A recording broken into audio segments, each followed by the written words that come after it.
Hello, John. Hello, Oliver. And today we're going to talk about the Legion of Mary. It's the Legion of Mary is something I'm very familiar with, and we'll talk about it later. I was involved with them when I was a child. Good man. And but you're going to tell us about Legion of Mary. I will. So go ahead. Now, this was in the Irish Catholic just recently in December, or maybe November, but that is it there, an idea of the spread of it. It's in every continent throughout the world. At least 14 million members. It is the largest of its kind lay initiative for the spread of the gospel of our Blessed Mother throughout the world, and doing great work for those people that are neglected and whose souls are in jeopardy. It was started by Frank Duff, a layman who was ahead of his time.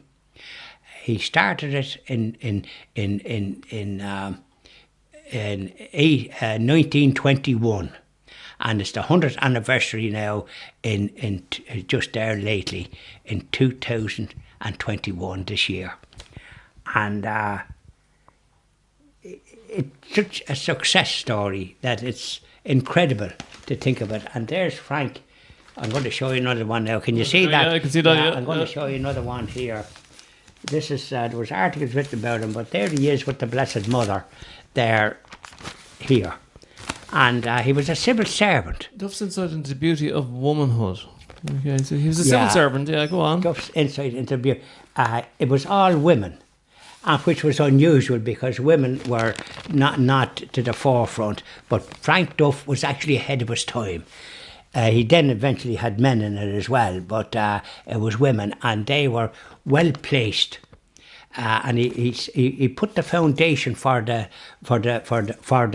Legion of Mary, and what way it should operate. And it is a marvellous the way what the inspiration and the spiritual guidance that he had. He wasn't supported by the Archbishop of Dublin at the time, Archbishop McQuaid. He was a bit reluctant.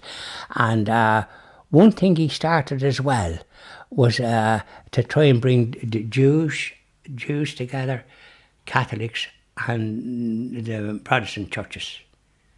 But it was condemned by the Archbishop because it's considered a very good thing what he started, and he had to discontinue it. And it was great for the Jewish people because they suffered such grievously in every country after their expulsion from Israel, 70 years after the crucifixion of our Saviour. So that's Frank, and that's the women. And here's his mother. He looked after his mother, and she used to call him when he was young, Old Reliable. And he tried to live up to that. There he is. He never married. My mum was a nice looking lady. Yeah, she was a lovely lady, and she was a civil servant as well. And his father had a big job as a civil servant, but his father died when he was working, and he became the breadwinner then for the family. And he had sisters as well. When he was close to his family and very close to his mother, and he looked after her. And then when she died eventually, but she was a lovely woman. Yeah. And Frank was in some ways delicate. He was delicate when he was young, and he got bald before his time, which is often a bit of a difficulty. But in any event, there's his mother. And when the Second Vatican Council started in 1962 or something like that, William Cosgrave, by the way, William Cosgrave, the Fine Gael leader, was very good to him. He rescued a lot of people that were in prostitution in a place called Monto in Dublin. I think it was somewhere in Capel Street. And there was madams there, and there was, they were wealthy from the prostitution. And but he rescued them and provided William Cosgrave, the Fine Gael leader at the time. He had approached him because he had been in the civil service. He retired young before he needed to retire. I think after his mother died, he retired. And he was assistant principal, and he would have went on for hire. Mm-hmm. I think he had a brother that was secretary or cousin or something like that, secretary of the Department of Justice. So in any event, he devoted his time to the Legion of Mary. Oh yes, Cosgrave gave him a house in Harker Street for people that needed accommodation, and that he provided Cosgrave, which is a great thing that he did. It is, absolutely. And so that was used. And then eventually he opened another house that the women, people that were in prostitution, could have their babies and keep them. One of the few. You often see the Legion of Mary houses around Dublin. And You you do. see the words presentata. That's sometimes right, it's overhead. Presidium. They called them Presidiums, but he made a great foundation. Yeah. He laid a great foundation for that. And worldwide, Edel Quinn is Venerable Edel Quinn. She was an envoy in, I think, Africa. And she got ill, but she continued. She had health problems and she died. She's venerable, but she was a very holy person. So he inspired the people with the vision that he had. And it shows you what one man can do. It is, yeah. And like when I was a child, I used to study the Bible in the Legion of Mary. So Yeah, so you've got a good foundation there, I did Oliver. from the You age did. of 9 to the age of 12. Good man. What I used to do was we'd go over on a Tuesday night and a Thursday night, and that was Bible story in the Rosary. And one of those, there was two students. There were two men. Yes. They were in their, I think they were in their early 20s. One of them would have been in his mid 30s, I suppose. But anyway, one of them went on to become a doctor in the Mater Hospital in Dublin. Lovely. And Mater Misericordia, run by the Sisters of Mercy. yeah, so we used to on the Tuesday night we'd have Bible study. We did the Rosary, and then on the Thursday night we do the same. This is from the age of 9 to 12, and then on a Saturday morning we used to go down to the Morning Star Hostel That's right, that's the one. and do the dishes and cut up the vegetables. For Lovely. a massive pot bigger than a car, and make sandwiches for the homeless. And we used to do quite a lot of Yeah, things. there was well, by the way, as I say, he provided a home. He was ahead of his time, but as I say, in 1962, Cosgrave, I think, or the minister, he was still the Taoiseach, Prime Minister, he arranged with the Papal Nuncio for him to be invited, for Frank Duff to be invited to the Vatican Council. So he went. And as he was going in and taking his seat, Cardinal Heenan of Westminster was addressing the bishops, and he recognised Frank Duff, and he referred to Frank Duff has just joined us, he said. All the bishops stood up of the world and applauded Frank Duff. Yeah, well, It was the greatest honour bestowed. Frank should be going on for sainthood because of his perception and his foresight in what he did and what he established. it's amazing that there are some people in the world. Where we're talking about Elon Musk earlier on. Now we're talking about Frank Duff. There are some people that, when they're born, they can just achieve so much, and Frank is one of Correct. those, obviously. He was, but he was the home was good home. His father his mother and father were good practicing Catholics, supporting one another. You know, that type of way. Yeah. There was great unity, and so it was a middle class type of a home, and so he had benefits that a lot of our brothers and sisters didn't have. In some ways, you know, and thank God for that. His father had a good job, a good high job in the civil service, but he died when I think young, and Frank then, being in the civil service, become the breadwinner. Yeah. So he took responsibility, and his mother called him unreliable, which is kind of, he was reliable. And that was something that he used throughout his life. He placed great emphasis on reliability. And I think, funny enough, that's a great, and dependability could be another one, but reliable. Oh, reliable. So that's what Frank Duff. As a matter of fact, he eventually lived near Howth in a place called Ballscadden, I think. I know he's 70, and I think I know where he lived. Yeah. Because I was a young chap in Howth. Okay. When I say young, when I finished my schooling in 50s, with the leaving cert, I was living in Hoth with one of my aunts because I had them there, and so it was very handy. I was living there before I could get fixed up, because you could get fixed up in Dublin quicker than you would down where I come from, and whereas in Boyle and was coming. But I knew where Frank Dove lived in because it was pointed out, and he lived there, and I think I might have met him once, believe it or not. And that would have been in the 50s, middle 50s, 57 thereabouts. So he would have been still on the go. Yeah. And that's where he was living. Now he had me, I think, on the south side, but he wound up out there, near Hoth, and the Irish for Hoth is Branada. Yeah. That means the hill or the point or something. Because, funny enough, the mail boat that used to go to Dunleary was supposed to come to Hoth first. Okay. But then it didn't. So Dunleary prospered, but now Hoth is very prosperous. Hoth, you can't get parking it. I was at the Malone Mass, the annual Mass in Hoth, in the Church of the Mary Immaculate.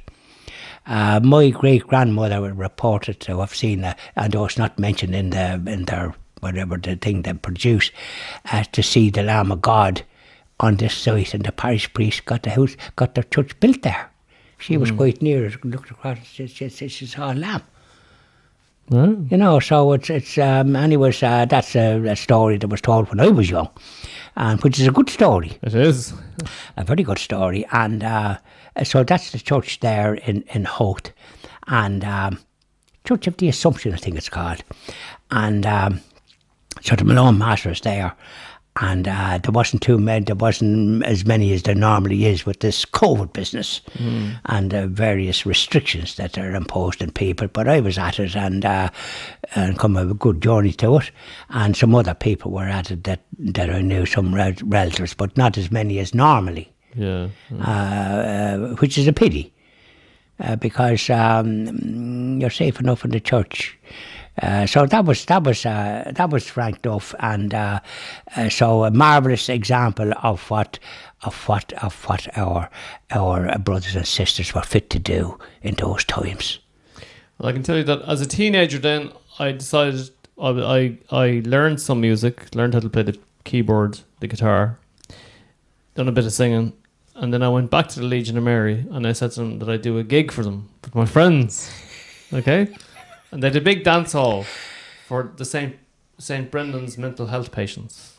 Oh, lovely. Okay, the mental hospital. Was this the mental hospital, Grangegorman? Grangegorman in Dublin, right? Yeah, so well, now it's university or something. I got it, it's a university now. It's DIT or something. Or, IIT. Anyway, so I went back to them anyway, spoke to the nuns, and I said, listen, we're looking for a hall where we can kind of practice, but we'd be willing to do a few songs for you for every time you have the patients around to create a bit of an atmosphere.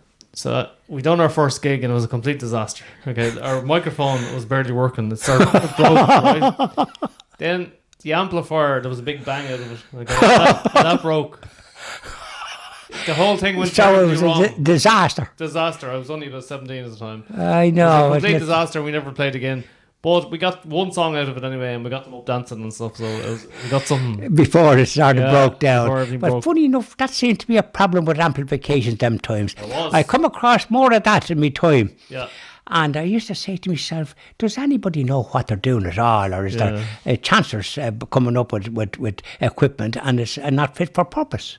Well, see, the thing, I suppose, look, houses weren't central heated, and for amplification, That's for amps, right. you need a constant temperature. Houses were damp because you had sash windows, and no matter what sort of paper you put in to stop there'd be a breeze coming in there and blow the head off you. Absolutely. And not at all that when you're going to bed, because you'd be bloody frizz. Put your head up at all, because so then, if you'd be frizz. No central heating. Yeah, if the amp was damp, when you plug in the guitar or the microphone, you hear this crackling sound, okay? Oh, you haven't heard that? Yeah. And then eventually the amp, you get a bang out of it and it's gone. That's what happened to us. So we got one song, that was it. Isn't it funny? if it had been successful, you'd just be able to refer to it. But the fact that there was a disaster by way of the amplifications and what have you, it kind of sticks in your mind. It does, yeah, but we had good fun anyway. And it was nice to go back to them because Well, it was a good. That the intentions was good, I have to say. But then the equipment that would say the modern wasn't so good. Funny enough, when you say modern, and that was supposed to be modern, I suppose, for the time. There's a great film, Modern Times, with Charlie Chaplin, when he was in the factory, and he was put whatever he was doing, and then there was a fellow upstairs, the boss man. He said to some fella, "Speed up the machinery," so he had things that he could speed up, and he was trying to do it, and then he went through the tunnel. It just reminds me what things can go wrong. And you had and your friend had the misfortune, but it was a kind of an idea. Your intention was good. absolutely. And but funny enough, isn't this the foundation that we all got in our own different ways? It was, and it was nice. And it is good as we go through life with the ups and downs that we encounter, and side alleys and all the rest of it, and the roads we sometimes goes down that's not maybe beneficial to our immortal soul. So that was a great foundation there, if I may say. Yeah, and you were great to be able to be in the Legion of Mary like that, and because and then it was established throughout the country, in this country. But at least at the start, you were actually in Dublin, where you were able to avail of it. It was. The thing about it was, what I will say about it was that there should have been more probably emphasis when you're a child, right? Yes. There should be more emphasis rather than just reading the Bible and saying a few prayers. There should be more of an emphasis on getting the child to understand exactly what's going on in that section of the Bible. You know, Correct. rather than reading out a mantra. Oh, that's right, yeah. No. Well, you see, if you've actually been in the coalface and you've done things like what you did, children should be encouraged to do that type of thing. Yeah. There was a time you had the Boy Scouts or something, and they used to do something for people as well. And that all stopped. For some strange reason. I don't know whether I forget what was the reason, but all these good works are so important, and if they're started young, look at the great foundation for the rest of your life, because you're going to meet all sorts of difficulties and problems and so on and so forth, and ones that give you that are intolerant towards you or aggressive or undermine you. Mm-hmm. Those type of people, and they're still knocking about. Yeah, we have now the media, and we have the secular media doing all that kind of thing and undermining the faith of the people with what they've inflicted on the society. So these are all things that, when you have the foundation, you're not going to be influenced by the like of that. You pray for them to get for them to repent. That's it. Yeah. Thank you very much, Sean. Thank you very much, Oliver.